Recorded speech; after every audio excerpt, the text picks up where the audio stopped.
La Amazonia no solo es un ser vivo invadido por una abundante biodiversidad, es ese maravilloso espacio donde la ciencia brota de la tierra, se eleva por el aire y fluye con el agua. En este sorprendente mar verde, la ciencia se respira, se siente, se saborea, se toca. Aquí en este gran laboratorio se descubre, se aprende y se comparte. Amazonia, fuente de inspiración que despierta tus sentidos. Sinchi, ciencia viva.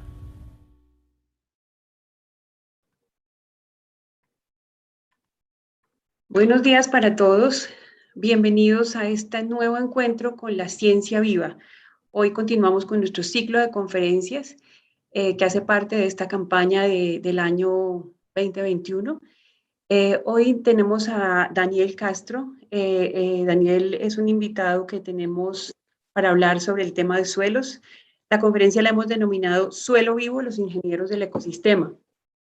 Pero antes de empezar, le vamos a dar la palabra a nuestra directora general, la doctora Luz Marina Mantilla Cárdenas, quien se va a dirigir a nosotros para hablarnos acerca de la importancia de este tema para la Amazonia y para el Instituto Sinchi. Gracias. Quiero dar un saludo especial a todos los seguidores que tenemos en Facebook y en YouTube. Y quiero agradecerle al equipo de comunicaciones del Instituto Sinchi esta campaña Ciencia Viva, que me parece lo más didáctico y una forma muy particular de encontrarnos con la ciencia y, por supuesto, con quienes quieren aprender más o quienes tienen inquietudes acerca de lo que ya conocen. Quiero empezar diciéndoles que este tema del suelo es un asunto totalmente importante y clave dentro de la supervivencia de los seres vivos y dentro de la supervivencia también de todos, del propio bosque amazónico. En el año 99, en el año 93, perdón, se hizo la ley 99 que mediante el decreto 1603 creó al Instituto Sinchi y en ese momento ya tenía un interés absoluto en trabajar en el tema de suelos a través de un título que hoy todavía es vigente, que son las áreas degradadas. Esa fue la forma como en el año 97 empezamos a darle una confección desde el Instituto Sinchi sobre los suelos amazónicos y sobre este enfoque interesante de las áreas degradadas. En ese momento teníamos ya como investigadora a Clara Patricia Peña, quien es la líder de este escenario de fauna del suelo en el Instituto Sinchi, de biología de suelos en nuestro plan estratégico. Y por supuesto, Daniel, como lo menciona Diana, ha estado vinculado en los asuntos relacionados con la macrofauna del suelo en este grupo de biología de los suelos. Acá, digamos que esta es una dimensión muy interesante, una dimensión que normalmente no vemos, pero quiero decirles que el suelo no solamente es un soporte, el suelo es un recurso que se acaba, que se degrada, que es finito, y tiene un tema de conservación y de sostenibilidad también totalmente claves. La FAO nos está indicando que el 33% de los suelos en el mundo tienen algún grado de degradación, y recordemos que el suelo es un factor limitante para la producción de alimentos, porque el 95% de los alimentos están vinculados en efecto a este tema de suelo, se producen directamente en los suelos. Quisiera decir que la Amazonia en Colombia es el 42% del territorio nacional. Ese 42% más o menos son un poco más de 48 millones de hectáreas. Y quien ha también desarrollado estudios muy importantes de los suelos es el Instituto Geográfico Agustín Codazzi, quien hace análisis tanto físicos como químicos y de la cartografía de los suelos, y ellos concluyen que el 70% de los suelos amazónicos, aunque son suelos evolucionados, tienen una baja fertilidad. Con este mensaje, el Ministerio de Ambiente generó una política importante para la gestión del suelo y pues bueno, ha sido una de las primeras políticas relacionadas con el suelo que han estado en el territorio nacional. La política hace recomendaciones para la conservación, para el uso sostenible en cada región y identifica que hay un enorme desconocimiento de los suelos en el país. Por eso es importante, como uno de los objetivos planteados dentro de la política, este ejercicio de impulsar esos procesos de educación, capacitación y divulgación para fortalecer la participación social y la gestión ambiental en el escenario de la conservación y el uso sostenible del suelo. Quisiera decirles que, bueno, acá tenemos a Daniel que nos va a contar algo muy interesante asociado a ese ecosistema de suelo, pero yo quisiera decirles que los suelos almacenan carbono. Y en el caso de los suelos tropicales, el carbono almacenado puede corresponder a un 32% del que está almacenado en toda la vegetación. Así es que acá hay un tema totalmente clave e importante asociado a los escenarios de deforestación que han sido comentados de manera específica en sus tasas por el IDEAM del Ministerio de Ambiente, y que también nosotros cuando hablamos de coberturas desde el Instituto Sinchi nos estamos refiriendo entonces a esos procesos que afectan, o sea, que se ven intervenidos por la deforestación y que digamos que se ven resueltos en un indicador para el Sinchi y para la información nacional, que son los temas de cobertura. Entonces, recordemos que cuando hay deforestación, hay cambio de coberturas y por supuesto lo que estamos diciendo es que los suelos están siendo utilizados de manera equivocada y que no se están entendiendo bien esos mensajes que la naturaleza en efecto nos da. Quiero recordar y destacar que el año 2015 fue declarado el Año Mundial de los Suelos y que es una forma importante de concientizar al mundo sobre la importancia de conservar este recurso. Creo que hay un tema totalmente importante para la recuperación de los suelos y es trabajar frente a recuperar esas coberturas con agroforestería, que es lo que hacemos desde el Sinchi.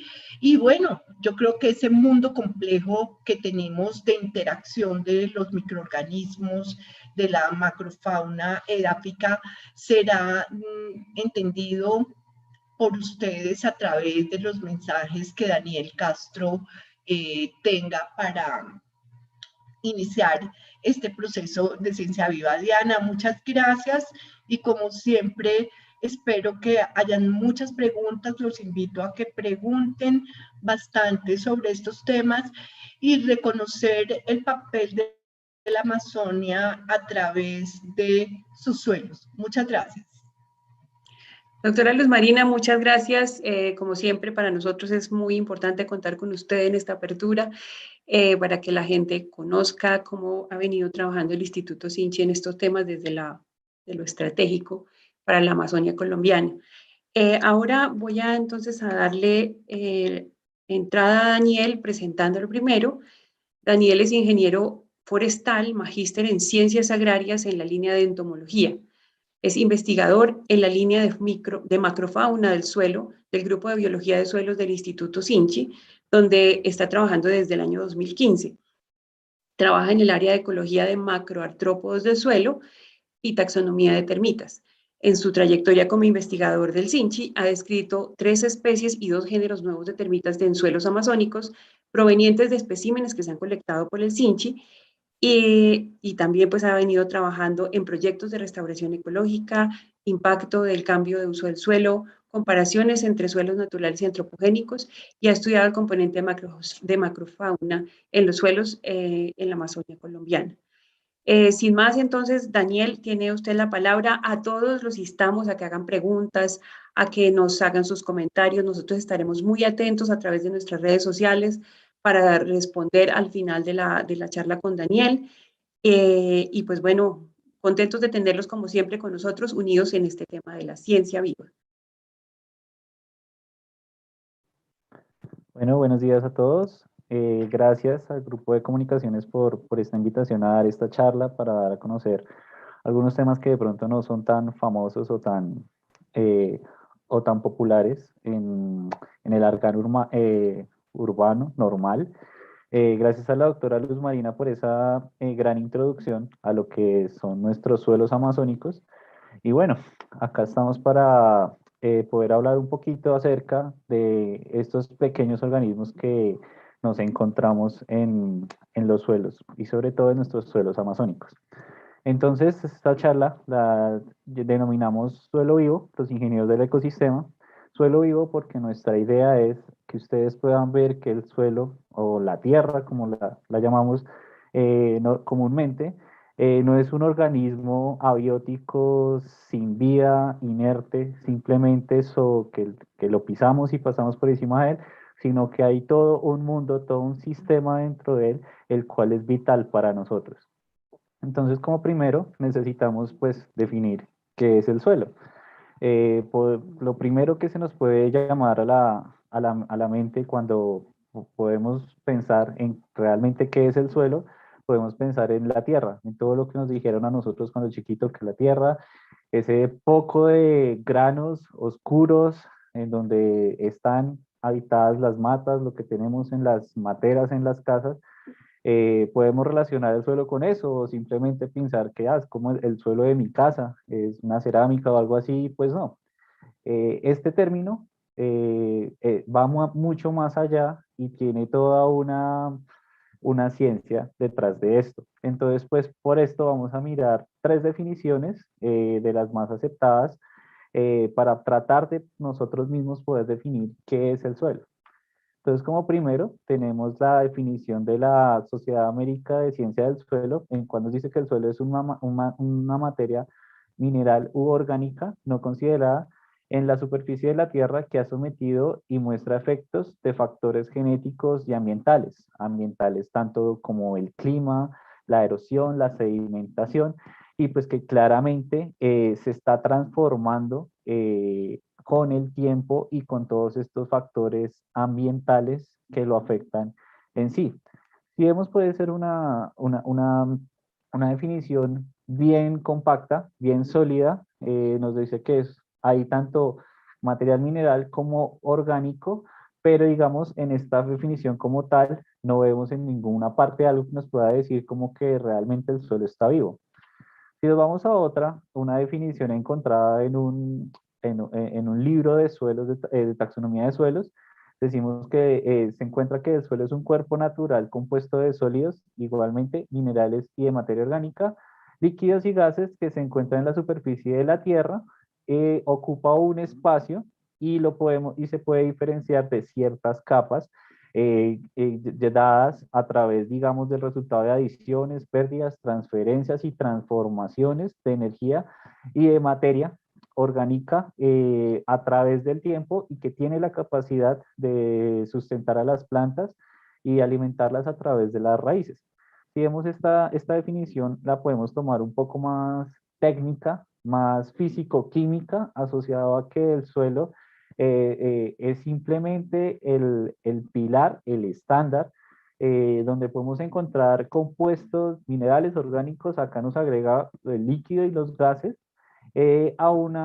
simplemente para el sustento de las plantas. Pero tenemos el mismo problema, incluso más, que no encontramos por ningún lado donde podemos meter el vivo, lo del suelo vivo, tanto lo que nosotros queremos, estamos tratando de diferenciar acá.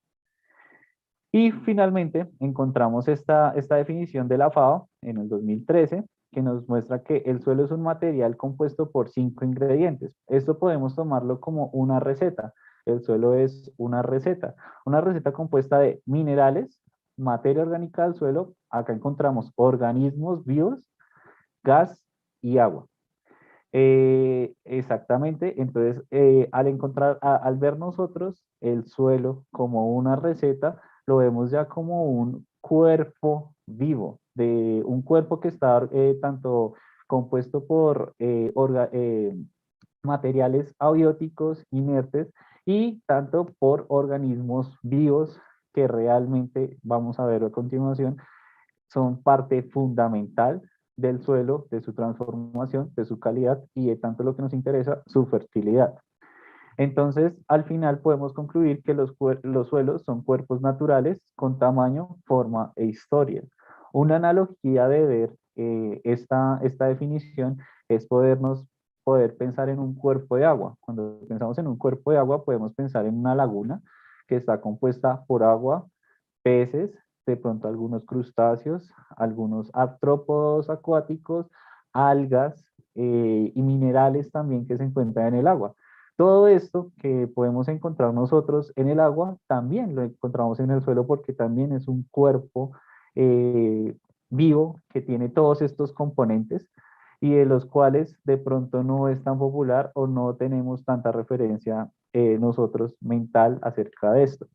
Entonces, partiendo ya que podemos definir qué es el suelo, entonces, ¿para qué nos sirve el suelo? ¿O realmente el suelo es importante?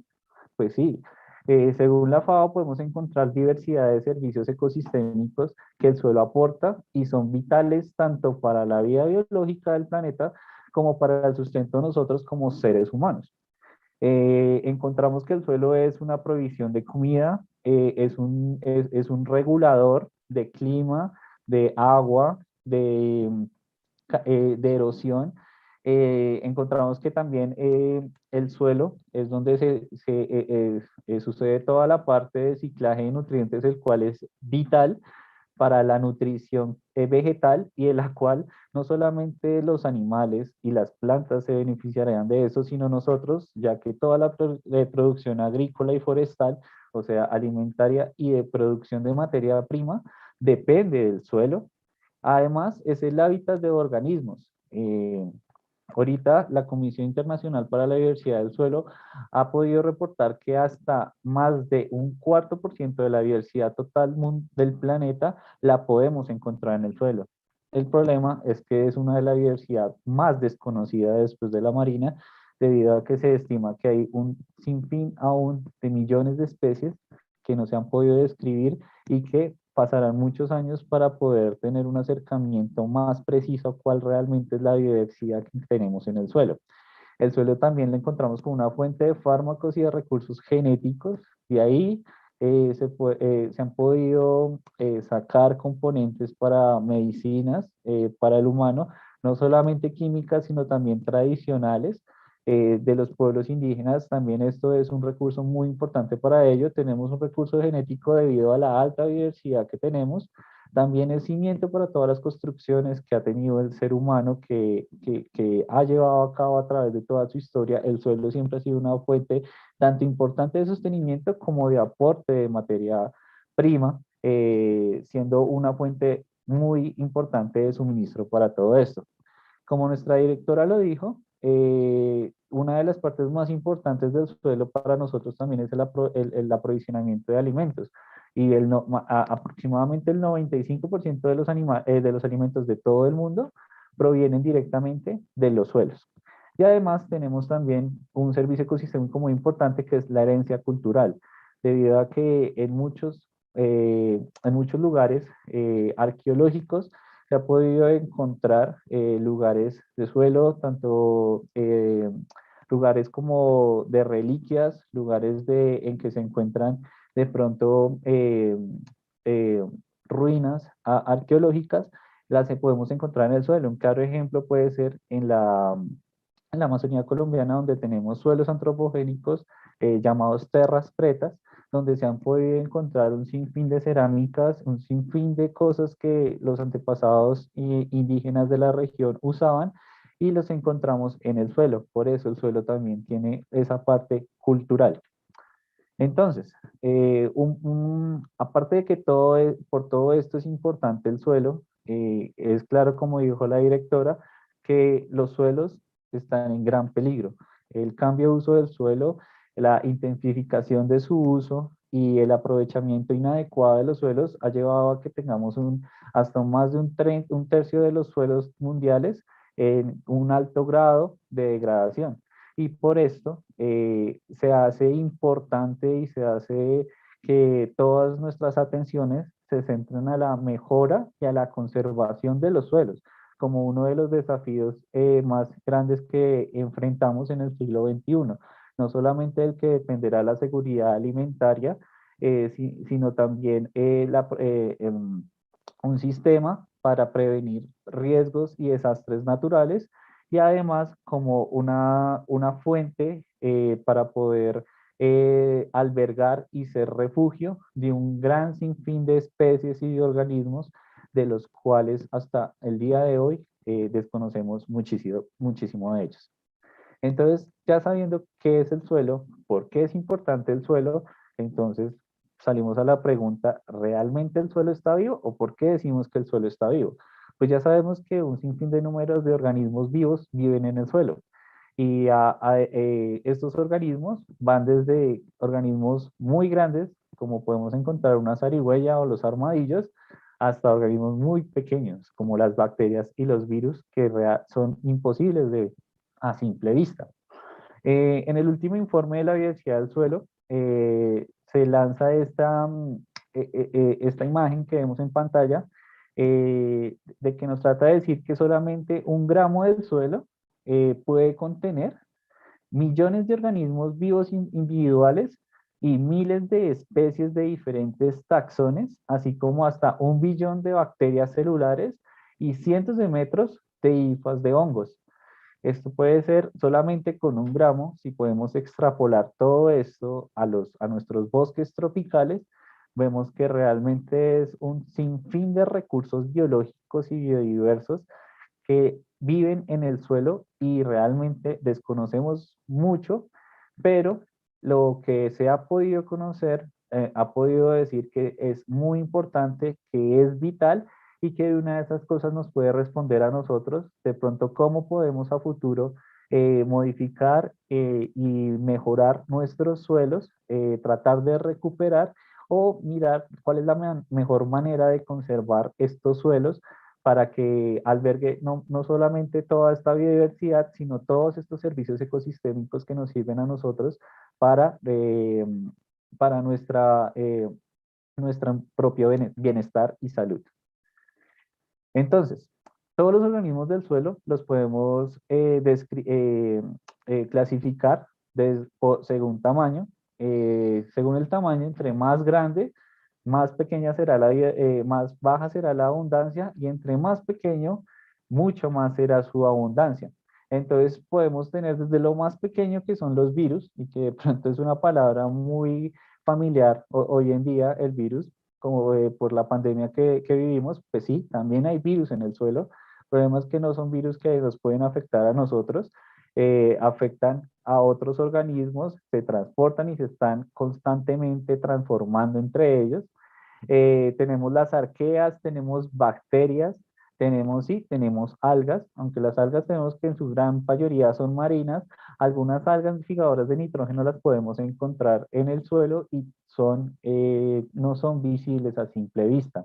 Tenemos los hongos. En los hongos encontramos unos hongos que son las micorrizas arbusculares, que son las que hacen una simbiosis, o sea, hacen una alianza con las raíces de las plantas para poder nutrirse así, ellas vivir y nutrir a las plantas, absorbiéndolos, haciendo más fácil la absorción de nutrientes y así beneficiar a la planta.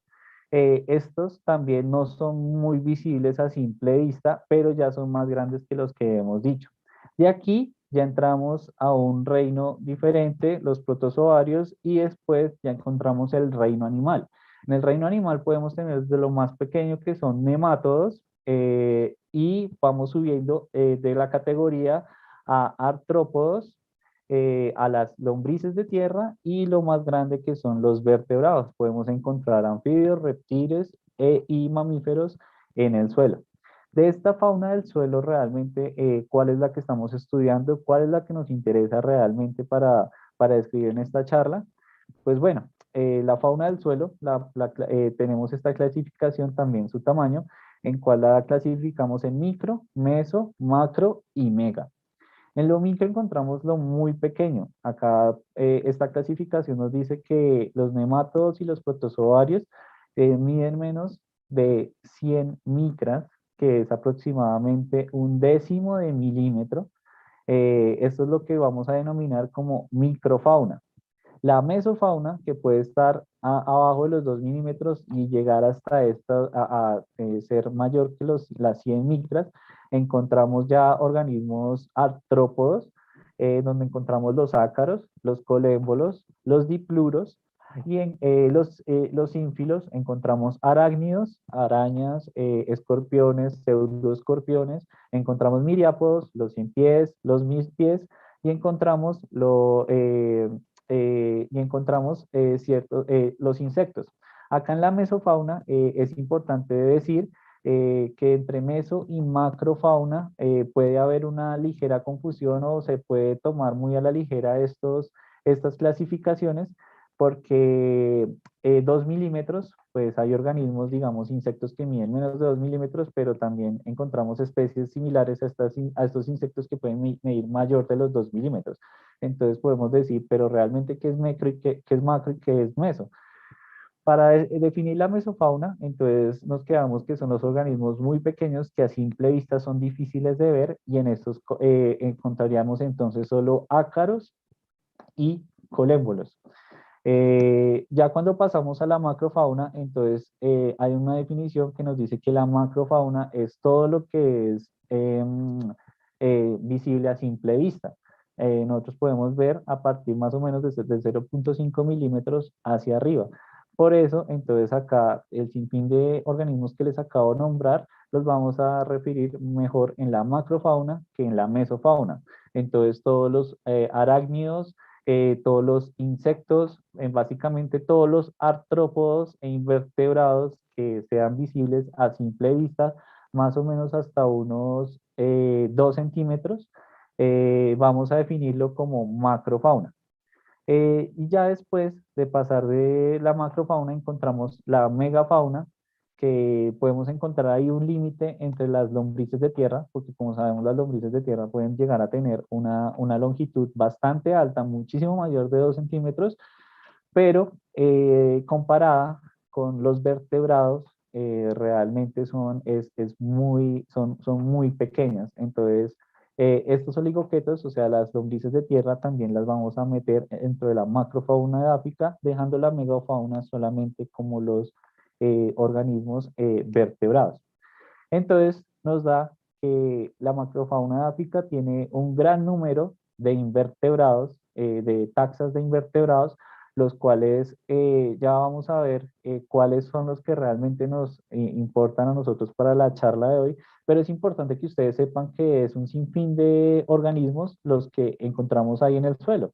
Encontramos todo lo que son miriápodos, o sea, 1000 pies, 100 pies, arácnidos, que son los arácnidos son artrópodos que tienen 8 patas, por así decirlo fácilmente. Entonces, ahí no es que solo los arácnidos son las arañas, ahí encontramos los opiliones, los vinagrillos, los pseudoescorpiones, los escorpiones, y un sinfín más de órdenes de estos insectos, de estos artrópodos, Y también encontramos todos los insectos ya que son organismos que tienen 6 patas.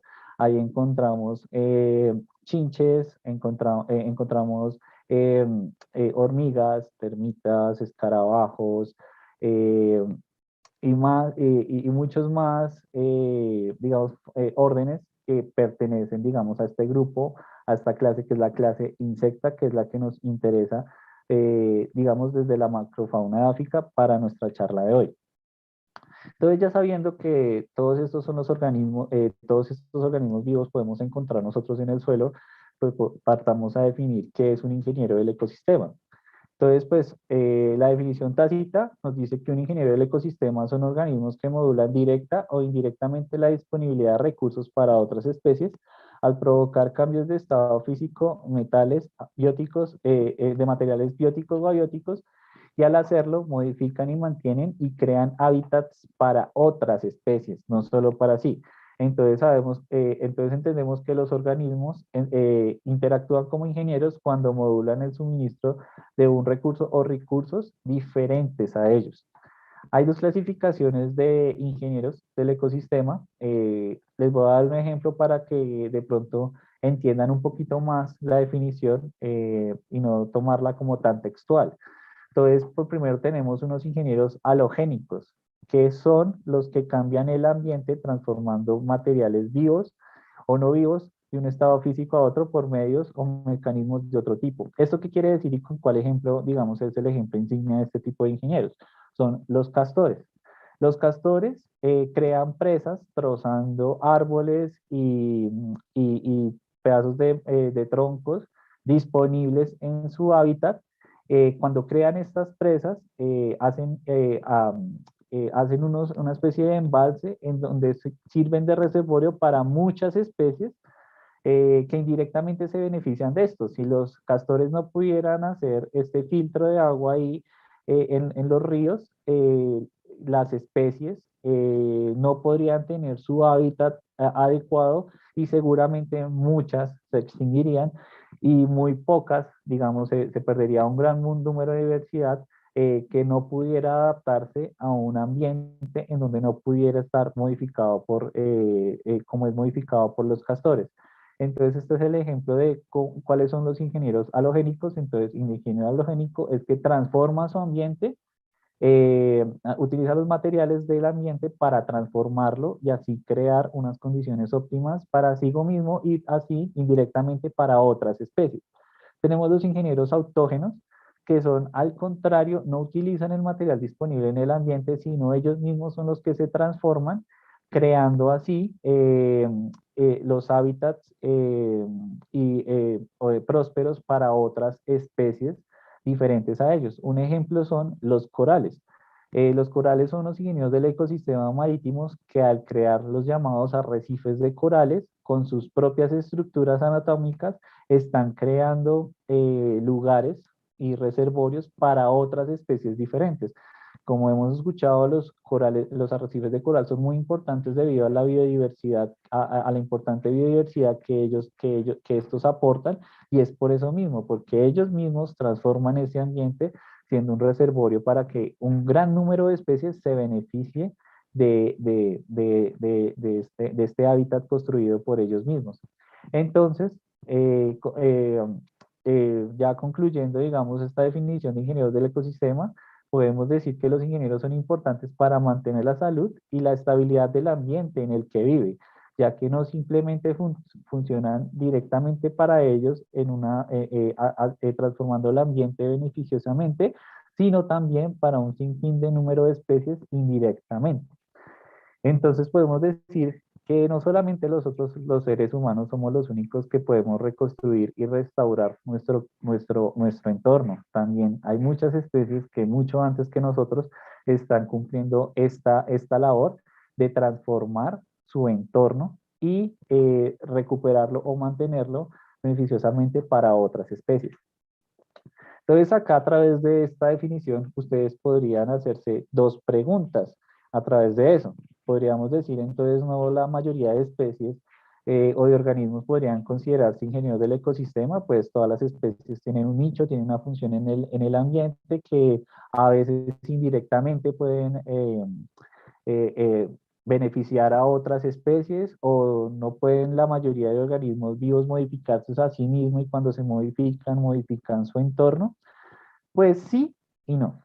La primera respuesta de sí es sí, muchos organismos pueden a través de sí modificarse a sí mismo y modificar el entorno. Un ejemplo, digamos, son unas larvas de mariposa que se modifican a sí mismos y sí pueden modificar el entorno que puede ser una hoja o puede ser una raíz de un árbol, donde ellas se modifican y modifican su entorno, pero realmente no hacen un gran impacto a nivel de hábitat, a nivel macro, en el ecosistema para considerarse que realmente está teniendo un gran impacto como lo tienen los reales ingenieros del ecosistema.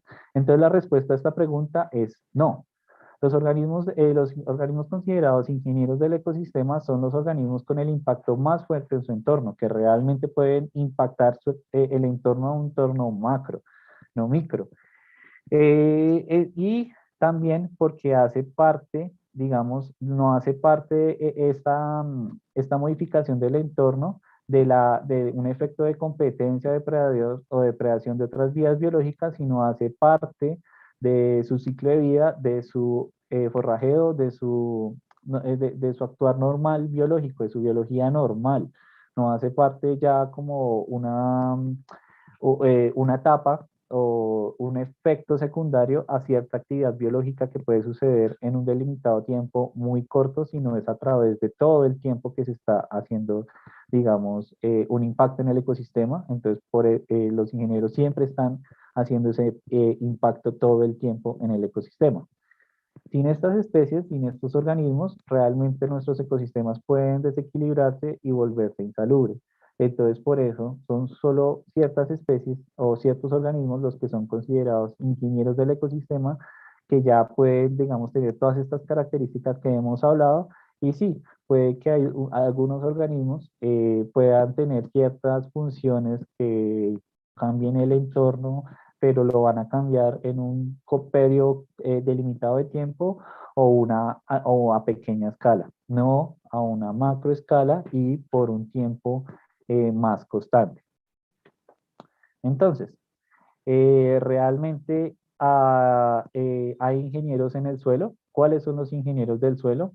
Pues bueno, encontramos que son tres organismos los que han sido identificados como los ingenieros del suelo, los cuales son las termitas, las lombrices de tierra y las hormigas. Y se les consideran ingenieros del suelo debido a los efectos sobre las propiedades del suelo y la disponibilidad de recursos para otros organismos, incluidos microorganismos y plantas. Entonces, ¿cómo es que ellos hacen esto o cuál es entonces la función que tienen las hormigas, termitas y lombrices del suelo pues en el suelo para realmente considerarse ingenieras del suelo? Bueno, comenzamos de que ellas forman bioestructuras. Estas bioestructuras, que las podemos llamar como agregados biogénicos, las hacen a través de sus túneles, nidos y galerías. Al ellas construir estas galerías para poder desplazarse, estos túneles para desplazarse entre sus galerías, transformar el suelo para generar espacios grandes para cría, para almacenamiento de poblaciones, o como en las lombrices, crear túneles a través de pronto de suelos muy compactados, de suelos muy duros, hacen que el suelo respire, hace que la porosidad del suelo aumente, y todo esto va a generar un sinfín de reacciones ambientales muy importantes, debido a que cuando el suelo ya tiene mayor porosidad, puede albergar más agua, lo que va a evitar de que haya una irrigación de agua, y lo que puede afectar, digamos, un claro ejemplo puede ser en una ladera que haya una avalancha, simplemente porque el suelo no puede albergar adecuadamente el agua que viene por toda la escorrentía y por todas las lluvias normales, y simplemente pues se desplaza y cae con árboles y todo. Entonces, todas estas formaciones de estas estructuras biogénicas, permiten que haya una respiración en el suelo y no simplemente le ayudan a ellas, sino le están ayudando a otros organismos que también utilizan estos túneles y hasta habitan en estas galerías porque por sí mismos ellos no podrían hacer esta transformación en el suelo. A través de esta formación de bioestructuras, ellas modifican la estructura del suelo. ¿Cómo la modifican? Pues estos organismos son uno de los principales descomponedores de materia orgánica. O sea, las ramas caídas de los árboles, las hojas, las heces fecales de muchos animales, son materia orgánica que cae al suelo, pero por sí no está disponible, no se descompone por sí sola. Uno de los principales descomponedores son estos tres organismos que al descomponer esta materia orgánica está volviendo disponible todos los nutrientes y todos los compuestos minerales que necesitan las plantas para poder volver en sí. Entonces, el claro ejemplo, digamos, una lombriz de tierra puede consumir desde heces de una vaca,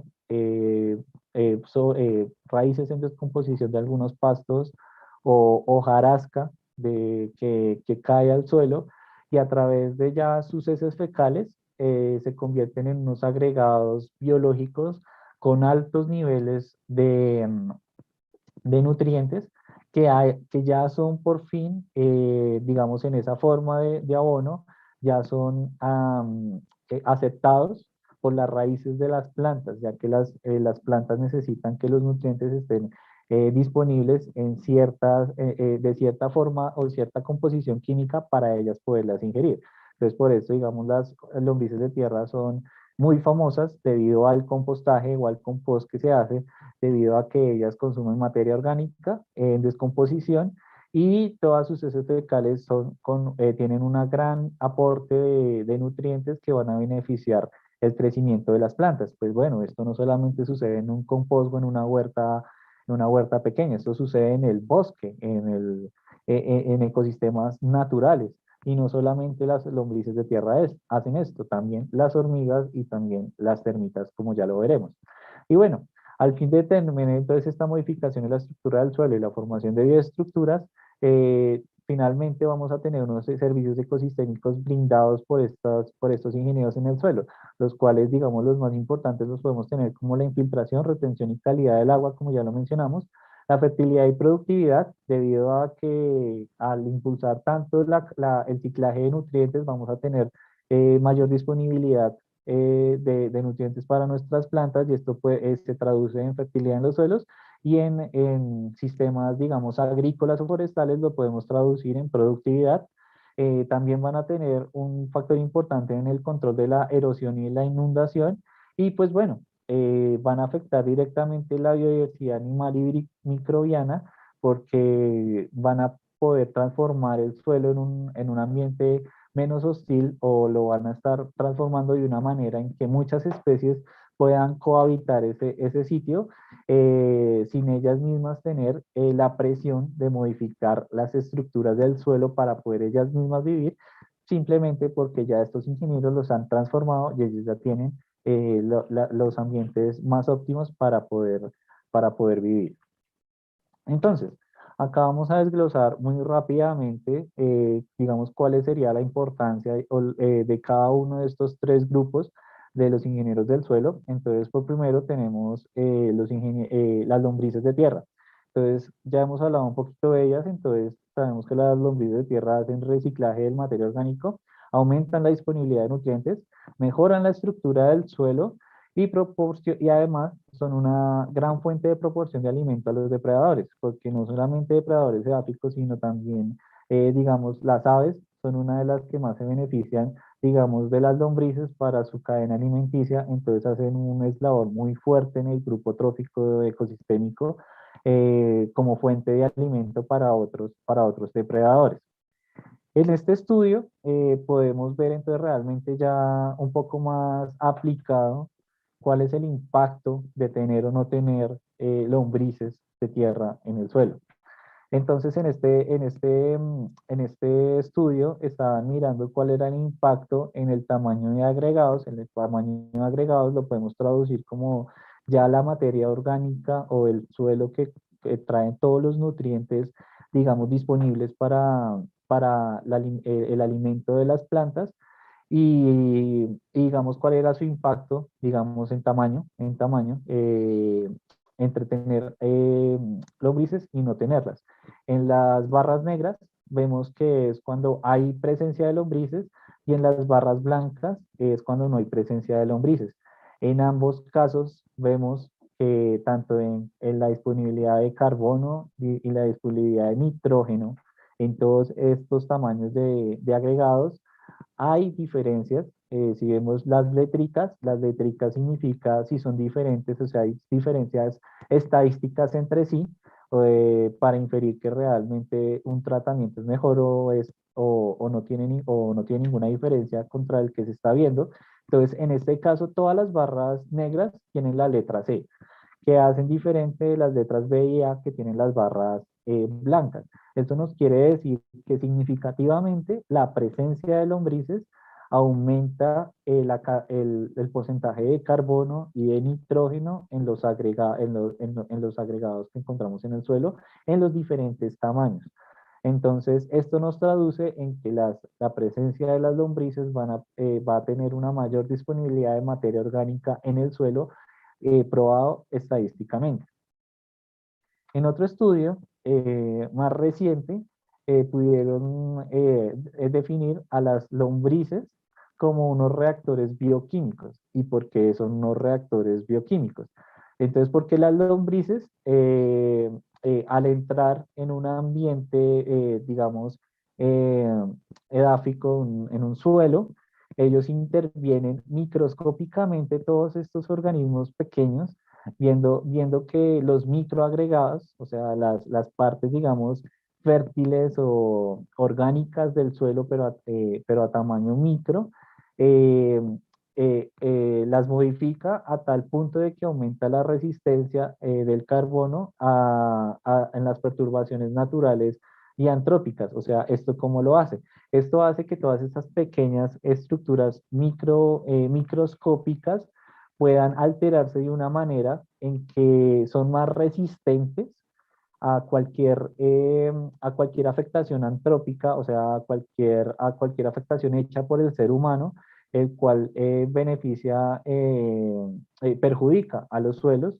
Entonces, cuando están las lombrices de ahí, ellas alteran toda esta composición microbiana, toda esta composición microscópica y hace que todas estas partículas microscópicas, acá llamadas microagregados, puedan estar muchísimo más resistentes y puedan entonces albergar mayor la disponibilidad de nutrientes como el fósforo, y como el nitrógeno, ya que las hacen, digamos, por la digestión de las lombrices, las hacen después más fáciles de tener disponibles para las plantas. Entonces, claramente, los suelos que no tienen lombrices de tierra y sin duda alguna se están viendo afectados en su fertilidad, en su capacidad, digamos, eh, de poder producir los suficientes nutrientes que estarán disponibles para las plantas. Sin lombrices de tierra realmente vamos a tener que los suelos van a estar muy vulnerables a las actividades antrópicas y en sí van a tardar o no van a poder recuperarse del todo debido a que no van a tener un aumento en la disponibilidad de nutrientes, lo cual va a aumentar la competencia vegetal en las plantas, lo cual podrá hacer que solo unas pocas plantas puedan progresar y pues ya sabemos que al tener pocas plantas pues vamos a tener menos materia orgánica disponible y aún así pues vamos a tener entonces unos suelos muy pobres, por así decirlo. Entonces también el otro ejemplo, ¿qué hacen las termitas? Entonces las termitas crean entonces las bioestructuras. Las termitas no solamente crean estas estructuras que nosotros podemos ver encima de los suelos, cuando vemos, digamos, vamos viajando hacia el llano, vemos montículos de tierra en los suelos, en las pasturas, Esos son los termiteros epígeos y son unas bioestructuras, pero no solamente ellas construyen hecho, y de hecho son limitadas las especies que pueden construir ese tipo de termiteros, ya sea en el suelo o en los árboles. Ellas están creando, en la mayoría, crean todas estas estructuras, pero en el suelo, adentro, creando todo esto y siendo muy grandes. Entonces están modificando grandes áreas en el suelo, grandes porciones, creando entonces túneles y galerías para todos los individuos de su colonia. Son bioturbadoras del suelo debido a que las termitas no solamente comen madera, a lo que diferentemente se cree, ellas comen, sí, obviamente madera y material xilofático disponible en el ambiente, pero lo comen en diferentes grados de descomposición. Entonces podemos encontrar termitas que comen madera fresca o madera verde, que son las que podemos encontrar comiéndonos la cama, comiéndonos la silla de la finca, hasta las vigas de la casa en la finca, pero de esas son muy pocas. De ahí para abajo encontramos que muchas termitas se comen, digamos, ya cuando los árboles mueren o sueltan los troncos, las ramas, ellas se comen esas ramas ya secas. Hay otras que vienen a comerse la rama después descompuesta de esas. Ya comienza a ver como entonces esta mezcla entre un poquito de hojarasca, un poquito de humus y un poquito de aún materia descompuesta. Hay unas que llegan a comer ese material, digamos, eh, que está intermedio entre muy descompuesto y no tan descompuesto, con suelo y con madera. Y finalmente también tenemos unas que únicamente consumen humus. Al consumir humus están entonces teniendo, digamos, ya el humus ya es un material en cual hay muchos nutrientes disponibles. Ellas al comerse eso, de hecho, están reutilizando y volviendo a generar aún más nutrientes disponibles para el suelo. Y bueno, hay otras que también comen hojarasca. Entonces, digamos, las ermitas están disponibles en todo el ciclaje, digamos, del material vegetal, en la descomposición de todo el material vegetal en los bosques.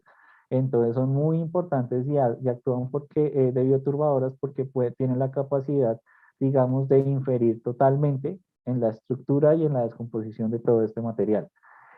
Son organizadores de agregados, debido a lo que ya les mencioné, digamos, como en el caso de las ermitas del suelo, porque siguen reutilizando ya macroagregados disponibles por ya procesos de descomposición, los siguen utilizando para generar sí, un ciclaje de nutrientes aún más eficaz.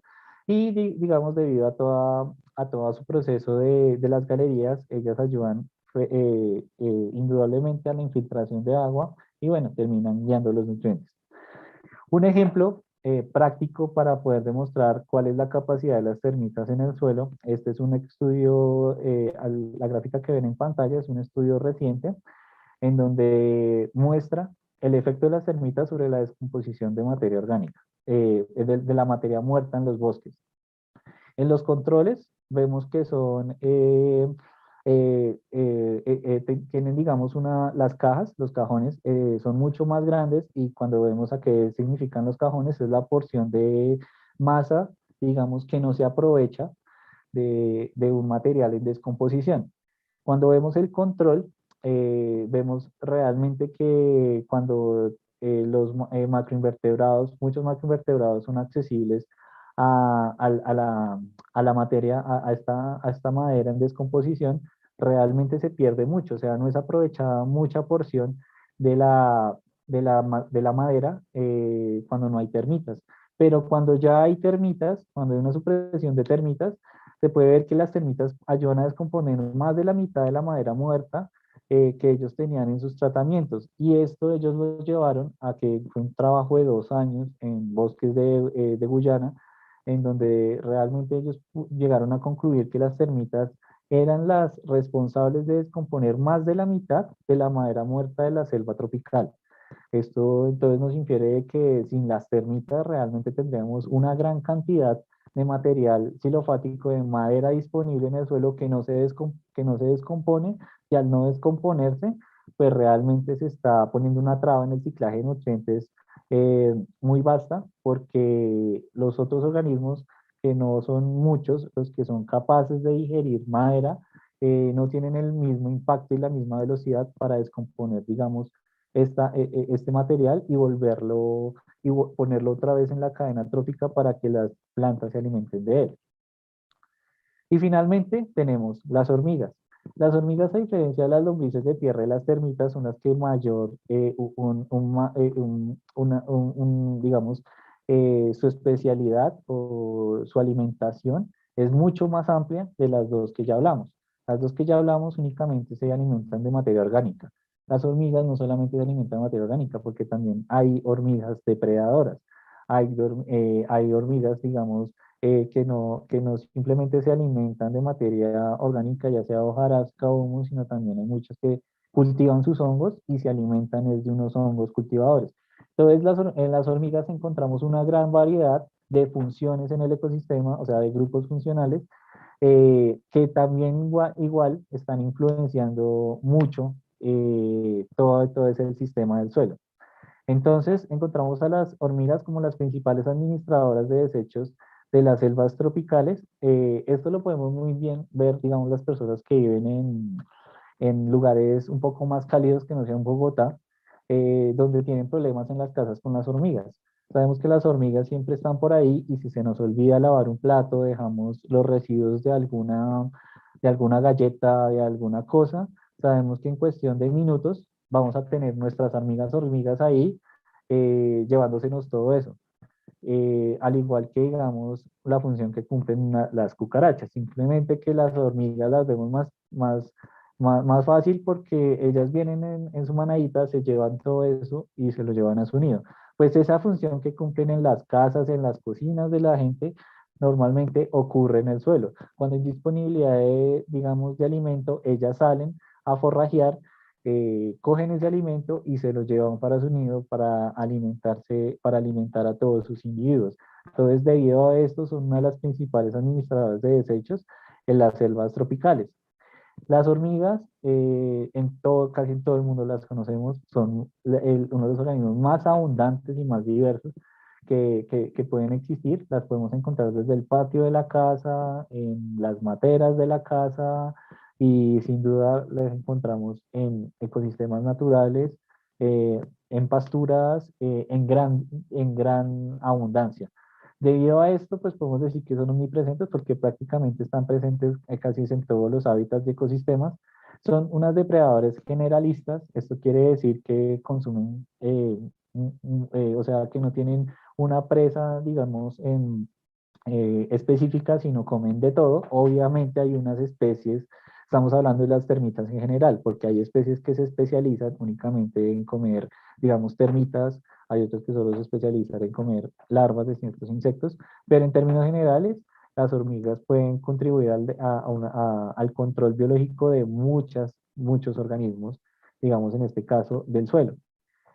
Y pues pueden afectar las comunidades ecológicas a través de ambas vías, ya sea porque las están controlando o ya sea porque, digamos, con su simbiosis hacen que otras especies puedan seguir viviendo, ya que, pues, digamos, un ejemplo clásico son unas hormigas que tienen una simbiosis con unos áfidos. Los áfidos son unas plagas en las plantas debido a que se alimentan de la clorofila de las hojas y a veces se presentan en forma de plaga debido a que las hormigas se alimentan de la secreción de los áfidos, que es muy dulcecita para ellas. Las hormigas, la fuente de glucosa es muy importante, entonces se alimentan de eso y como entonces el áfido les está dando alimento, ellas las defienden de sus controladores naturales. Por eso sus poblaciones pueden llegar a crecer, porque no están siendo afectadas por un controlador biológico o otro depredador, porque las hormigas las están defendiendo de esos controladores y gracias a esto, pum, se disparan las poblaciones. Entonces, uno de los ejemplos tácitos, digamos que podemos encontrar más día a día, pero estos ejemplos podemos encontrar muchos más, digamos, en los suelos normalmente. Al igual que las termitas, construyen nidos, construyen hormigueros, entonces también construyen estas estructuras biogénicas y pues construyendo esto regulan el microclima. Entonces acá tenemos, digamos, un esquema de todos los procesos ecológicos de que ya hemos venido hablando de las hormigas, digamos acá como cosa novedosa, las hormigas también ayudan a dispersar semillas y a la polinización, debido a que tienen una amplia, ellas se desplazan a grandes recorridos, a diferencia, no solamente en el suelo, sino también en la parte aérea de las plantas, pues afectan a esto también, como algunas se pueden alimentar de semillas, entonces ayudan a dispersar las semillas del lugar. Brindan servicios ecosistémicos, digamos como innovador, tenemos que entonces ellas pueden ser un controlador biológico debido a que tienen muchas especies que son depredadoras y todo esto entonces se transmite en que nos pueden beneficiar de valores, digamos, de unos beneficios muy importantes para nosotros, digamos, sobre todo para la agricultura, porque nos puede ayudar a hacer control biológico de algunas especies que son plagas, digamos, no en el ejemplo que les di de los afíos, pero sí como hay muchas más especies que son depredadoras, nos pueden estar ayudando a controlar especies de insectos no deseados, mantienen la salubridad del ecosistema a partiendo de la salubridad del suelo, y todo esto también nos ayuda a mantener, digamos, la biodiversidad y una conservación adecuada de los suelos.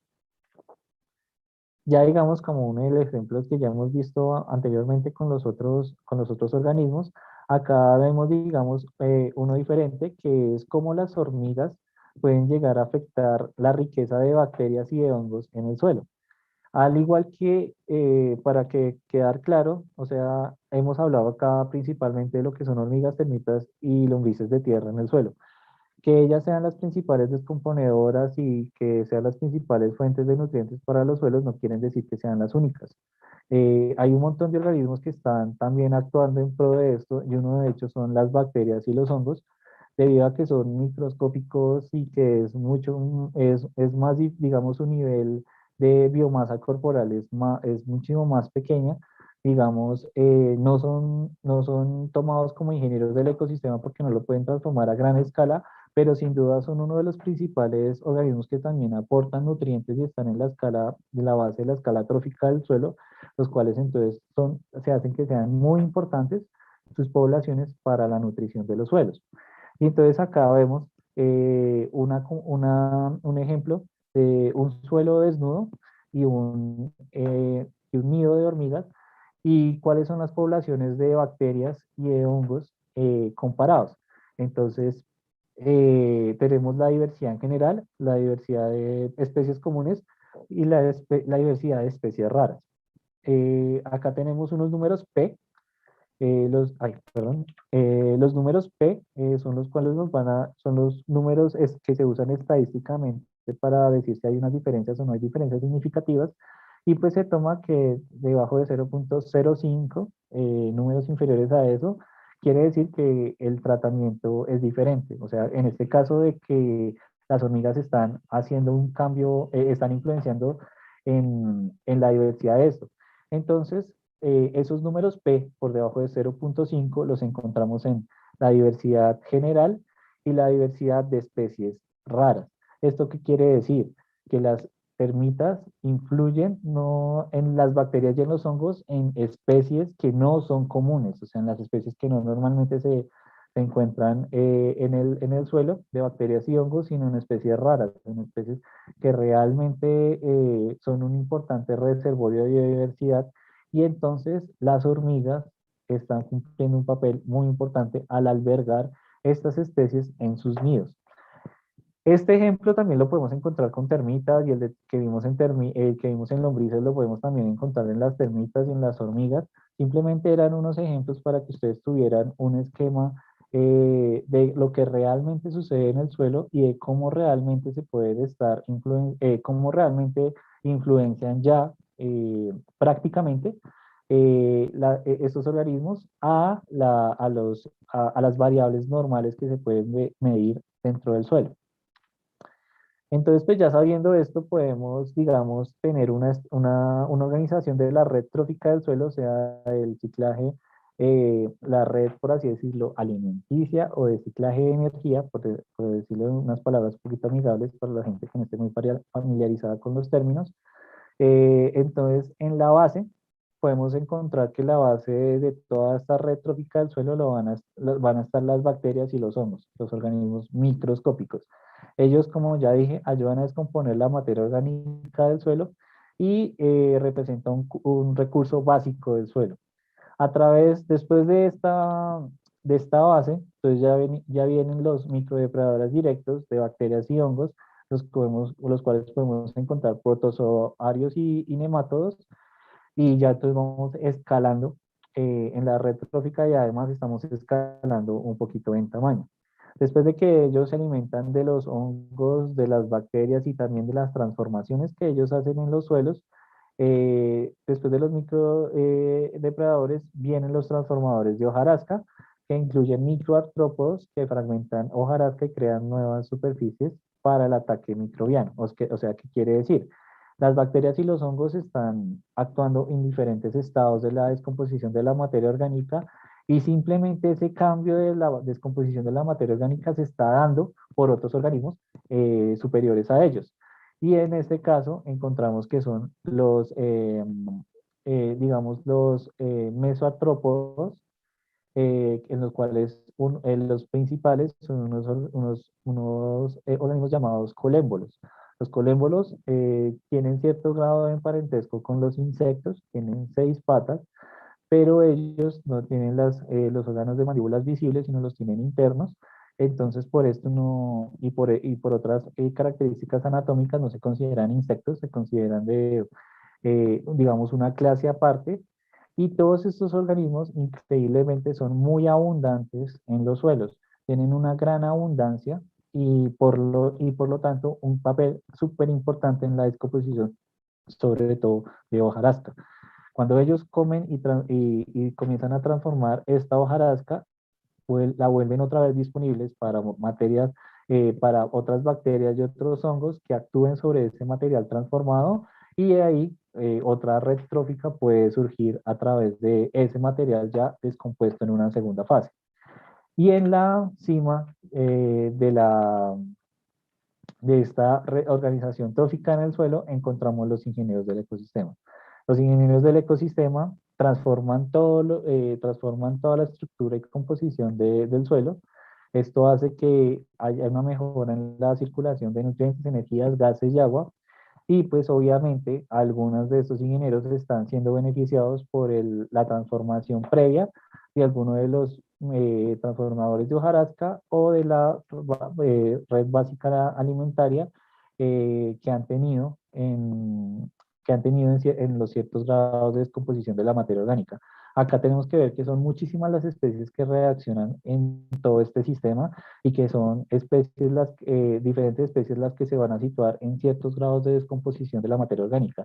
Entonces, por eso es muy importante albergar toda la diversidad, porque no sabemos en qué especie es la cual está afectando cierto ciclo, y pues realmente se necesita el funcionamiento de todo el sistema, o sea, de todo el ciclaje de nutrientes en todas sus escalas, para poder llegar a tener, digamos, una influencia en la composición y estructura del suelo que beneficie a largo plazo la conservación o, en dado caso, la recuperación de los suelos. Entonces, viendo pues esta parte teórica, ya por último entonces que quería mostrarles un poquito de lo que hemos podido, una pequeña muestra de lo que hemos hecho en el Instituto Sinchi con los ingenieros del ecosistema al analizar la biología de los suelos amazónicos.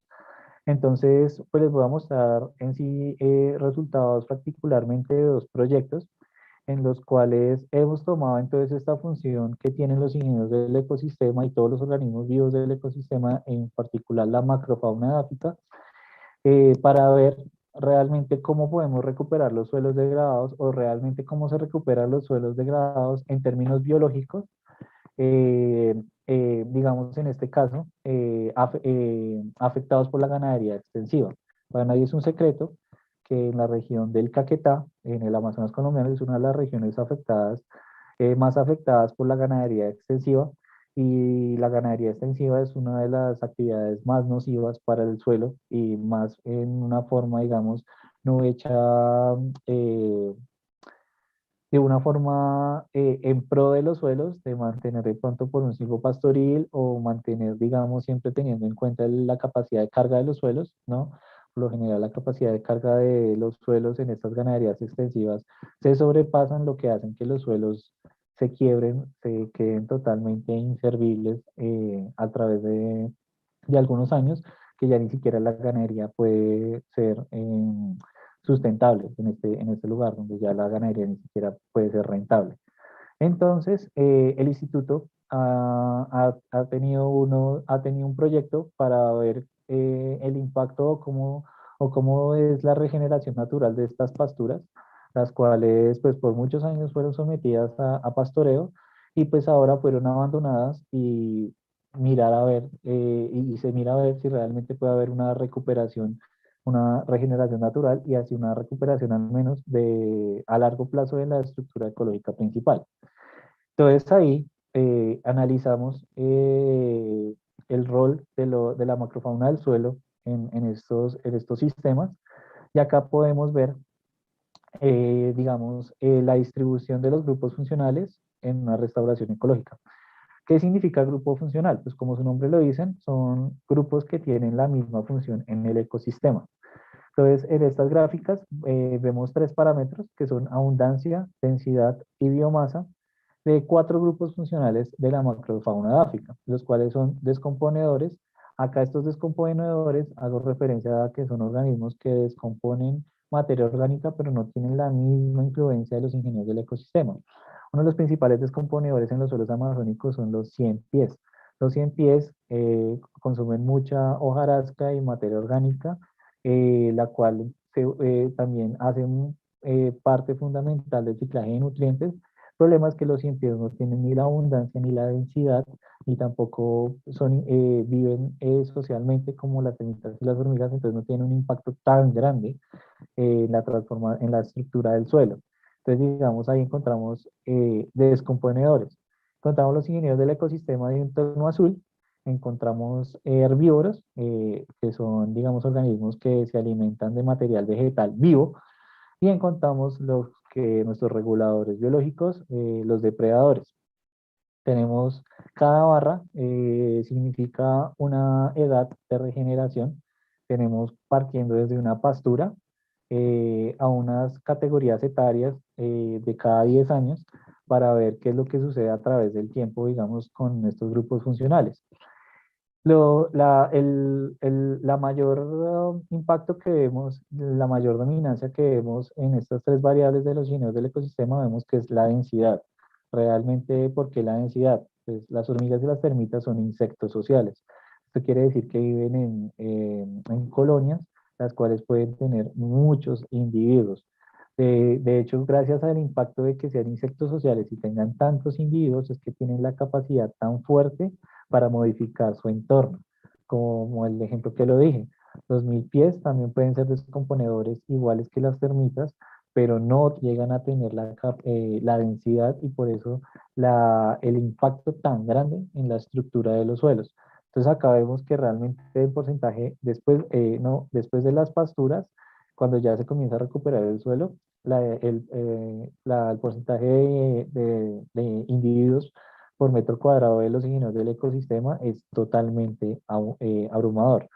Y esto lo podemos también mirar en la biomasa, y claramente la biomasa cuando los suelos están en su primera etapa de recuperación, los ingenieros del ecosistema aportan mucha biomasa. Ese aporte significativo de biomasa que hace que las estructuras de la composición del suelo cambie tanto en las primeras etapas de recuperación del suelo, hace que en las categorías más maduras, posteriores, ya haya una regulación y haya, digamos, un encuentro mayor de biomasa, porque va a aparecer muchos organismos que no podían aparecer en las primeras etapas de recuperación, y es gracias a los ingenieros del ecosistema que pueden adecuar el hábitat para estos individuos, es que ya después se va a tener, digamos, una regulación más proporcional de los diversos grupos funcionales, pero sin embargo siempre va a haber una dominancia de los ingenieros del ecosistema. Esto es cuando vemos los grupos taxonómicos. ¿Qué son grupos taxonómicos? Grupos taxonómicos podemos decir lo que es la diversidad de organismos o la diversidad de artrópodos, en el caso de la macrofauna, que podemos encontrar. Entonces acá los organizamos, se llaman grupos taxonómicos porque se agrupan de acuerdo a su taxonomía, generalmente por órdenes o en algunos casos por familia. Tenemos las mismas categorías, digamos, de recuperación en el suelo, simplemente que acá involucramos ya bosques naturales, que son áreas con más de 40 años en conservación, y pues vemos que en densidad y en abundancia relativa hay una dominancia de Isoptera y Formicide. Isoptera es el infraorden de las termitas y Formicide es la familia de las hormigas. Para aclarar, en estos resultados no están involucradas las lombrices de tierra debido a que las lombrices de tierra tienen otro tipo de colecta y en este momento el Instituto Sinchi, por medio de un trabajo conjunto con investigadores de la Universidad Tecnológica de Pereira, ellos han comenzado a trabajar las lombrices de tierra, digamos, en nuestros trabajos, pero lamentablemente por temas de pandemia, por temas de logística, no se han podido procesar estas muestras de lombrices, entonces no han podido estar en nuestros resultados, digamos, que estamos mostrando en este momento en cuanto a ecología. Entonces, pues en estos temas de ecología las lombrices quedan exentas, pero nuestra hipótesis y nuestra predicción es que igual va a haber al igual que las lombrices, las hormigas y las termitas, ellos van a tener una influencia, sobre todo en la biomasa, muy significativa a comparación de los otros organismos que viven en el suelo. Entonces, haciendo esta salvedad, encontramos esta dominancia de Isoptera y Formicide, o sea, de la paleta de colores verde y azul oscura, sobre los otros grupos taxonómicos. O sea, vemos que realmente son muy importantes en el suelo, los vamos a encontrar mucho, su densidad es muy importante, entonces van a ser unos insectos que de pronto nos pueden indicar, entonces al ser indicativos se vuelven bioindicadores de cómo encontramos los suelos, o sea, de cómo se están recuperando o de cómo están actualmente en cuanto a calidad y fertilidad del suelo, por así decirlo. Entonces vemos cómo, digamos, en densidad a través de los años, al principio las termitas no son muy significativas, las hormigas tienden a dominar un ecosistema, digamos, como las pasturas, muy árido, muy descompuesto, pero a través del tiempo las hormigas, las termitas, tienen un poquito más de protagonismo que las hormigas, pero sin duda alguna la diversidad de los dos se ve claramente afectada y se recupera a través de los años. ¿Esto por qué? Porque puede que en las primeras etapas, al igual que en las plantas, hay plantas pioneras, encontramos especies pioneras en estos grupos. ¿Qué quiere decir eso? Que aunque encontremos una dominancia en los primeros estados de recuperación del suelo o en las pasturas, son solo ciertas especies las que se pueden adaptar a estos ambientes tan hostiles. Después de que estas especies por mucho tiempo hayan hecho su proceso en el suelo natural, en el cual pueden aumentar la dinámica de los suelos, es que otras especies de hormigas y termitas van a aparecer y van a cumplir otras funciones en el ecosistema. Entonces, gracias a esto, se puede al final del tiempo recuperar una alta diversidad.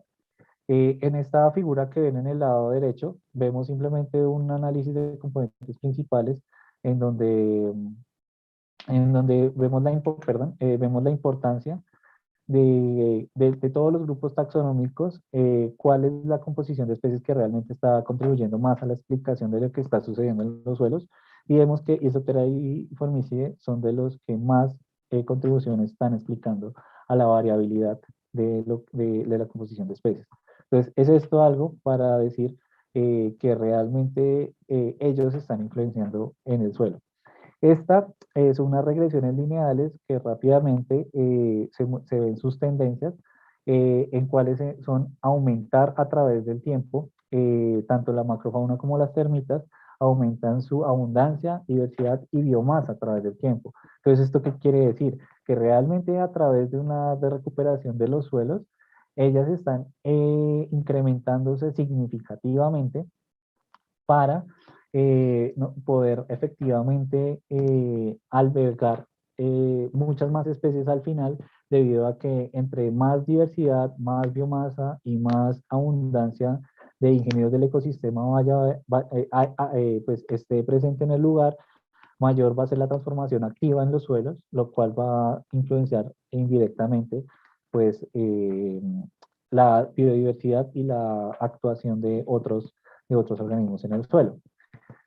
Esto ya es un caso concreto del estudio de las comunidades de las termitas en recuperación de suelos, pero en este caso ya no es una recuperación, una regeneración natural, sino es una plantación unas plantaciones de caucho, que en este estudio lo que se quería decir era que según la plantación del caucho realmente está influenciando el suelo. Realmente esto lo podemos ver a través de las termitas.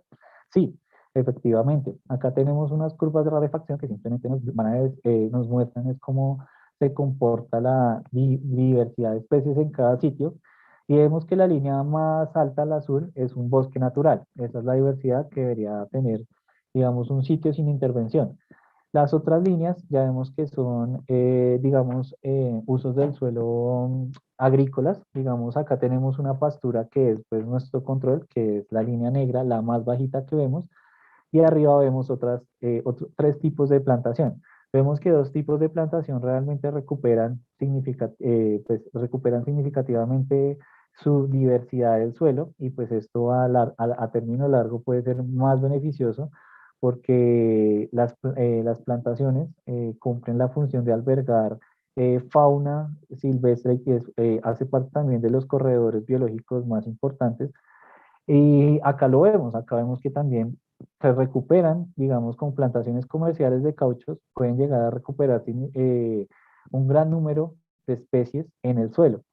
Al lado derecho ya vemos, digamos, que se crearon dos grupos de diversidad. Vemos que las plantaciones comerciales fueron muy cercanos a lo que fueron los bosques naturales, porque albergan muchas especies que ya solo se encuentran ya, digamos, en ecosistemas no tan perturbados. Y por otro lado encontramos los dos tipos de plantación, que son unos campos clonales y unas plantaciones mixtas. Claramente acá nosotros pudimos decir de que no simplemente por nosotros tener una plantación o un sistema de cultivo vamos a beneficiar el suelo, porque las plantaciones mixtas eran plantaciones jóvenes de caucho, las cuales están intervenidas a gran sometimiento de agroquímicos, y los cuales este sometimiento de agroquímicos y de podas y de manejo de malezas muy radicales hizo de que tener una plantación mixta es lo mismo que tener una pastura en términos de suelo degradado. Entonces, esto nos permite ver de que realmente también indirectamente cuáles son las prácticas de manejo que nos van a beneficiar a nosotros para albergar toda la diversidad que podemos encontrar en el suelo. Ya finalmente, aparte del tema ecológico, en el tema de diversidad en el instituto también hemos trabajado fuertemente, ya que pues la taxonomía es la base de toda ecología. Debido a esto hemos tenido avances importantes en los últimos 5 años en cuanto a los 3 grupos de ingenieros del ecosistema. Como les dije, gracias al apoyo del profesor Alexander Feyó, que es un profesor de la Universidad Tecnológica de Pereira, se han podido describir 5 nuevas especies de lombrices de tierra para la Amazonía colombiana, todas encontradas cerca a lugares de leticia. Sin dudar, igual, aparte de estas 5 especies, hay muchísimas especies que faltan por describir de lombrices de tierra. El problema es que faltan especialistas y también su trabajo taxonómico es algo dispendioso porque no se colectan lo suficientemente ejemplares, y pues todo el estudio taxonómico se hace por toda su morfología interna. Como vemos en la fotografía, toca hacer todas estas disecciones para ver los órganos internos, aparato circulatorio, aparato reproductor y aparato respiratorio, para poder decir cuál especie es. Acá en imagen podemos ver, digamos, los órganos que fueron, las características morfológicas que fueron las que fueron diagnósticas para Rhinodrilus sinchi, una especie nombrada en honor al Instituto Sinchi. En cuanto a las hormigas, de estos 3 grupos, las hormigas son el grupo más estudiado, en el que más investigadores activos hay en el mundo. Debido a esto, su biodiversidad de las 3 es la que más se conoce, y la que está, digamos, en un escalafón taxonómico mucho más grande. Por esto, hasta el momento, el instituto no ha podido ser partícipe en ninguna identificación ninguna descripción de nuevas especies, debido a que si hay muchos especialistas, hay mucha demanda de descripciones, de revisiones de géneros, filogenéticas. Entonces, el instituto en este momento no se encuentra haciendo ninguno de estos estudios, pero ha apoyado y ha compartido, digamos, laboratorio con investigadores del Instituto de Ciencias Naturales, con el profesor Fernando Fernández, que es el profesor emérito en hormigas neotropicales, y con ellos hemos podido al menos sacar el primer listado de especies de hormigas de suelo para Colombia, en el cual describíamos 218 especies para el 2018. Para el 2021 ya estamos alrededor de las 270 especies de suelo encontradas en los suelos amazónicos, y hemos podido identificar, digamos, del género Cicia, que es un género críptico, un género pequeño, pero de difícil trabajo, dos nuevas especies en los cuales investigadores de la Universidad de Utah, en Salt Lake City, están trabajando con estas especies a nivel molecular y filogenético para una descripción, lanzar un trabajo a nivel global, en las cuales el instituto, gracias a las colecciones del instituto, las colectas del Instituto Sinchi, ha podido colectar, digamos, estas especies en lugares donde nadie más ha podido tener acceso. Y en cuanto a termitas, hemos podido publicar 3 artículos con 3 especies diferentes de termitas subterráneas, en este caso una termita que come madera y 2 termitas que se alimentan de humus, lo cual contribuye significativamente al poco conocimiento de termitas que hay en el país. También es de anotar que se está en este momento produciendo el capítulo, el libro de termitas de Sudamérica, en el cual yo hago parte del grupo de Colombia y en el cual la Amazonía colombiana representa casi el 70% de la diversidad de termitas para Colombia. Esto no quiere decir que sea la más importante de esto, pero significa que es donde más sabemos de la diversidad de termitas en el país, y esto nos permite claramente a tener más hallazgos ecológicos que nos pueden decir estos individuos, bueno, estos organismos frente a los suelos, a nuestros suelos amazónicos. Bueno, muchas gracias. En nombre del Grupo de Investigación de Biología del Suelo del Instituto Amazónico de Investigaciones Científicas INCHI, con su sede en Leticia, Amazonas. Pero acá les dejo mi correo y el correo de la investigadora líder, por si alguna duda, algún comentario adicional que quieran profundizar, resultados o alianzas, estamos bienvenidos para poder todo en pro de la diversidad y la ecología de todos estos organismos que tampoco son conocidos en el país. Entonces, muchas gracias por su atención. Bueno, Daniel, muchísimas gracias por acompañarnos hoy en este ciclo de conferencias de Ciencia Viva. Yo creo que podríamos pasarnos muchísimo tiempo hablando del suelo y nos haría falta todavía mucho más para contar todo lo que pasa en pues como en este ecosistema. No sé si estoy diciendo algo impreciso, pero bueno. Espero que hayan pues, podido atender esta charla, que hayan aprendido mucho, así como hemos aprendido nosotros de los suelos amazónicos, que son tan particulares y tan diversos. Tenemos una sola pregunta. Hoy estuvieron muy parcos las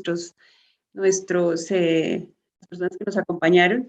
La pregunta que tenemos es, cada suelo tiene su propio micromundo. Se pueden llevar tipos de lombrices, termitas u hormigas u otro ingeniero que se sabe que son muy efectivas en la transformación de los suelos a suelos áridos para realizar el trabajo de transformaciones y evitar que la erosión siga avanzando y transformar dicho suelo a uno apto para la siembra? La respuesta es no. O sea, estas son especies, como bien decíamos, que son organismos demasiado diversos y son organismos de que realmente se especializan. Dentro de las lombrices hay muchas especies que se comienzan a especializar en cierto tipo de alimento y en ciertos hábitats.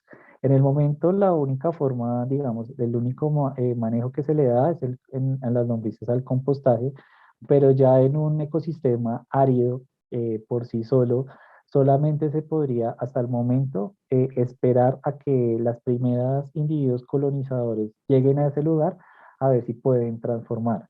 Pero si realmente se llega a un sitio completamente árido, digamos, no sé a cuál se está refiriendo la persona que está preguntando, pero si, digamos, vamos a poner como un desierto xerofítico, tipo desierto de la Tatacoa, un bosque ya muy erosionado, ahí no van a tener, digamos, porque sabemos que ellas, su fuente de alimento es la materia orgánica. Si no hay materia orgánica, no se puede.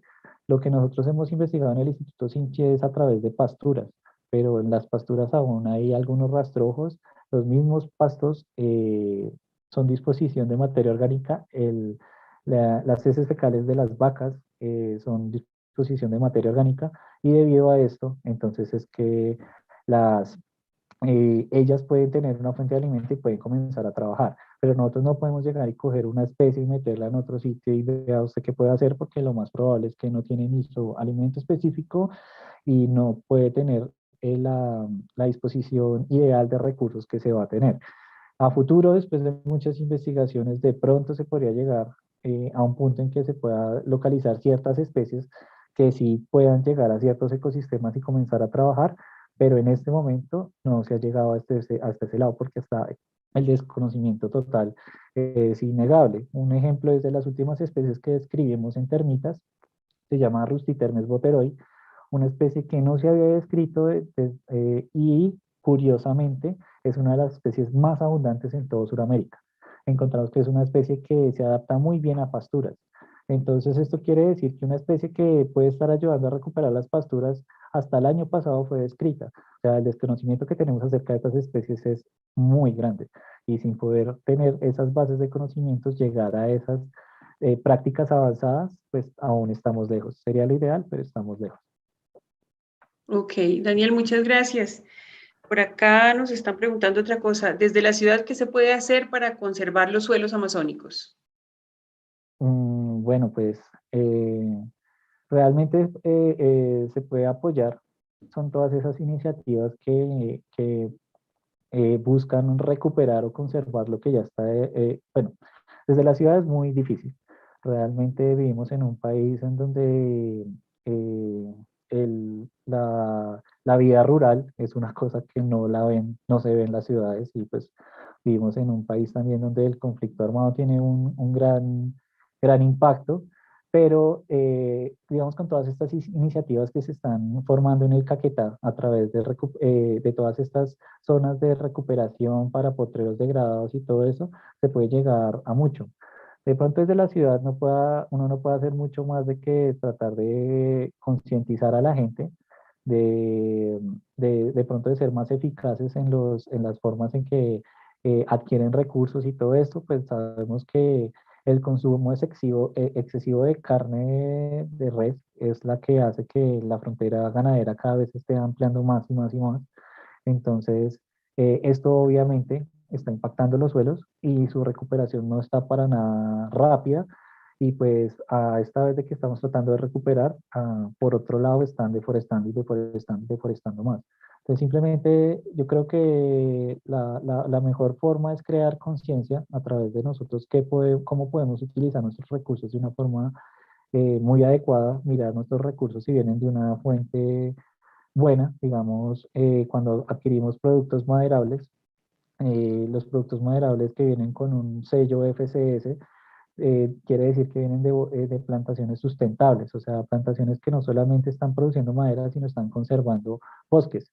Cuando encontramos madera que no está certificada, que no sabemos de dónde viene, probablemente viene de un bosque natural talado ilegalmente, y pues al consumir eso simplemente estamos apoyando el ciclo de deforestación ilegal que se encuentra en la Amazonía.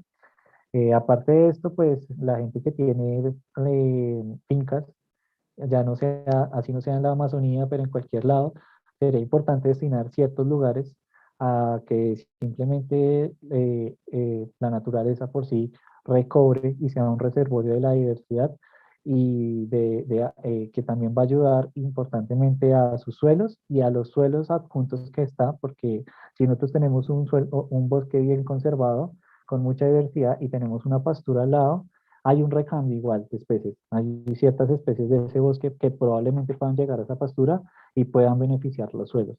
Entonces también destinar ciertos lugares en la finca, no solamente todo a ganadería o solamente a un cultivo extensivo, a todo esto, sino con pocas cosas, con poquitos parchecitos de vegetación nativa, de vegetación natural que se pueda tener, estamos contribuyendo a crear un reservorio de biodiversidad en los suelos y estamos contribuyendo también a tener una mejor calidad en los suelos productivos que nosotros estamos teniendo. Ok, muchas gracias, Daniel. Y tenemos una última ya para cerrar. Erwinton Muñoz nos pregunta, buenos días, de los 3 grupos, ¿cuál es el mejor indicador en los procesos de sucesión? Bueno, es una pregunta algo corchadora. Si usted le pregunta a un experto en lombrices, le va a decir que es en lombrices, y le pregunta al experto en hormigas, va a decir que las hormigas. Yo soy experto en termitas, voy a decir que las termitas, pero en sí yo creo que los 3 organismos son fundamentales para entender todo el proceso, porque los 3 organismos manejan funciones diferentes, aunque los 3 sean ingenieros, los 3 están abarcando funciones muy diferentes y específicas digamos, en la recuperación de esos suelos. Entonces, al poderlos ver usted conjuntamente los 3, podría haber una manera mucho más aplicada o una mirada más realista de cómo está cambiando la composición y estructura del suelo. Si usted solo ve alguno de estos 3 organismos por sí solos, de pronto estará viendo solo una mirada. Digamos, a diferencia de las termitas y las lombrices, las hormigas son depredadoras y las hormigas son cosechadoras de hongos. Usted eso le podría estar diciendo algo muy importante a su sucesión, pero por otro lado, las lombrices son las que mayor impacto tienen en las primeras etapas de sucesión. Entonces, ahí es donde usted realmente va a ver el cambio en la composición de especies y en la abundancia de lombrices de tierra. Pero por otro lado, se puede ver que las termitas en una etapa joven de recuperación es donde mayor actividad van a tener para poder estar cambiando el suelo. Entonces, a fin de cuentas, cualquiera de los 3 que usted use va a ser un buen indicador, porque los 3 son ingenieros, los 3 están haciendo la función de estructura y composición del suelo. Cada uno le va a decir una mirada diferente a lo que usted está mirando, pero si usted puede mirar las 3 cosas en conjunto, usted va a tener una mirada más amplia y, digamos, más aplicada hacia la realidad. Pero pues ya dependerá de lo que usted quiera mirar y dependerá pues también de los recursos económicos. Muestrear lombrices no es nada fácil porque tiene que colectarlas con formol, que es un líquido eh, digamos, de difícil acceso, que tiene consecuencias cancerígenas. Colectar termitas también tiene un muestreo que a usted le dedica mucho tiempo, y el tiempo significa dinero en campo. Y por otro, las hormigas son tan grandes y tan diversas que usted probablemente necesite mucha ayuda en laboratorio para ayudar a procesar y a identificar. Entonces, cada grupo tiene sus pros y sus contras, ya depende de la persona de usted cómo quiera mirarlo, pero si usted elige alguno de esos 3, con alguno de esos 3 usted puede mirar el canon de la sucesión. Pero a medida que usted aumente y aumente, digamos, que le meta hormigas, que le meta termitas, que le meta lombrices, usted va a tener una mirada más completa y general de lo que está sucediendo en los suelos de esa sucesión. Ok, Daniel, muchísimas gracias por acompañarnos hoy. A todos ustedes que desde las redes sociales estuvieron con nosotros esta mañana en esta nueva conferencia de Ciencia Viva, los invitamos a que estén pendientes de nuestra programación. Vamos a tener temas como cambio climático, rayas de agua dulce, vamos a hablar también sobre especies nuevas para la ciencia, valoración económica de la deforestación, colecciones biológicas, microalgas acuáticas, fauna de consumo. Tenemos varios temas que estamos trabajando para traerles a ustedes la ciencia que se hace en la Amazonia, la ciencia que hace el Instituto Sinchi, y vamos a tener pues nuestros invitados, nuestros investigadores. Esperamos que nos sigan acompañando y muchas gracias a todos nuevamente por estar con nosotros. Daniel, gracias. Que tengan un feliz día. Gracias a ustedes. La Amazonia no solo es un ser vivo invadido por una abundante biodiversidad, es ese maravilloso espacio donde la ciencia brota de la tierra, se eleva por el aire y fluye con el agua. En este sorprendente mar verde La ciencia se respira, se siente, se saborea, se toca. Aquí en este gran laboratorio se descubre, se aprende y se comparte.